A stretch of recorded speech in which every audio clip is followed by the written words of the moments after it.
Monsieur le Président, mes chers collègues, seulement 3 semaines nous séparent de la dernière séance plénière. Ces 3 semaines ont été marquées par 3 chiffres particulièrement significatifs sur lesquels je souhaite revenir. 42 000, c'est le nombre de tonnes de déchets chimiques ultra toxiques qui ne pourront être enfouis de manière définitive à Stockamine.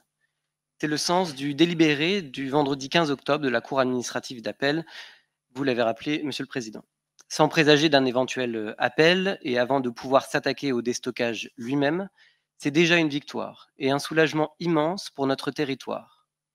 Malgré la condamnation unanime des acteurs du territoire, associations, collectivités, élus, habitantes et habitants, l'entêtement du président de la République et de sa ministre de la Transition écologique n'a pu être contrarié que par une décision judiciaire.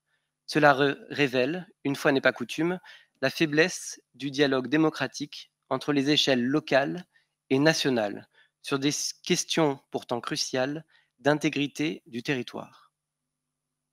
330 000, c'est le nombre estimé de victimes d'agressions sexuelles par des membres du clergé de l'Église catholique ou de laïcs qui lui sont rattachés.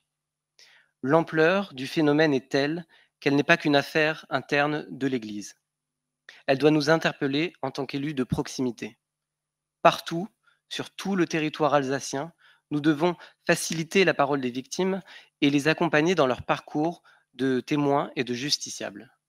Cette approche volontariste est une condition nécessaire pour s'attaquer à ces violences de masse. 11 300 milliards. C'est le montant en dollars de l'évasion fiscale mise à jour par les Pandora Papers. Cela correspond au financement pendant 5000 ans de la CEA.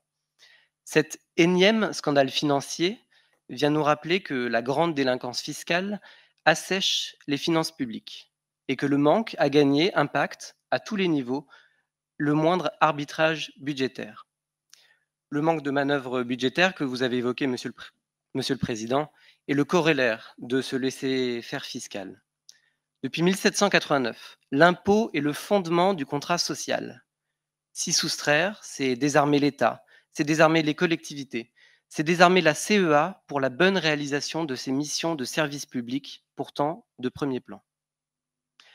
Les chiffres de ces actualités régionales, nationales et internationales dessinent le contexte dans lequel la CEA est amenée à déployer ses politiques publiques.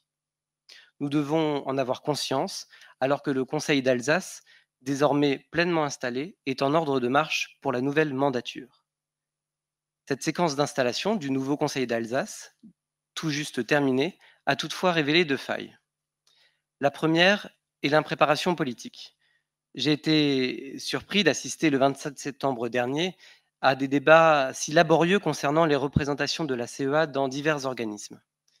Il aura fallu près d'une demi-heure passer à égrener des noms, des organismes, des tableaux, dans un flottement général, avant que vous ne vous rangiez, Monsieur le Président, à mon analyse liminaire. L'image renvoyée laisse pour le moins à désirer, surtout de la part d'un groupe politique qui se flatte d'une si longue expérience des rouages des institutions pour mieux en exclure les nouveaux représentants. La deuxième faille est le manque de transparence.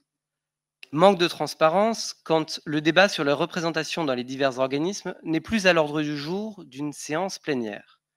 Voilà un sujet qui devait être débattu publiquement, qui était l'objet principal de votre propos introductif, Monsieur le Président, et qui finalement se fera dans le huis clos de la commission permanente. Quelle est la raison de ce choix? Par cette décision, il s'agit sans doute là d'éviter un nouveau fiasco. Manque de transparence quand les rapports non retenus sont soumis au vote sans même une présentation sommaire. Certains élus, pourtant rompus aux hémicycles, se sont ainsi laissés piéger. Je pense notamment à notre collègue Monsieur Stroman, qui n'a pas pu prendre la parole sur la question du siège de notre collectivité. Pourtant, un des principaux rapports de la séance. Y aurait-il donc des discussions que vous souhaiteriez éviter, Monsieur le Président? Cette pratique nous interpelle d'autant plus que ce n'est pas l'usage observé en commission permanente. Comme si la présence, en séance plénière, d'auditeurs libres et de la presse poussé à verrouiller le débat plutôt qu'à l'ouvrir. Ces défaillances sont graves parce qu'elles touchent au bon fonctionnement démocratique de notre institution. Je vous appelle donc, Monsieur le Président, à revenir à un mode opératoire plus démocratique. Je vous remercie.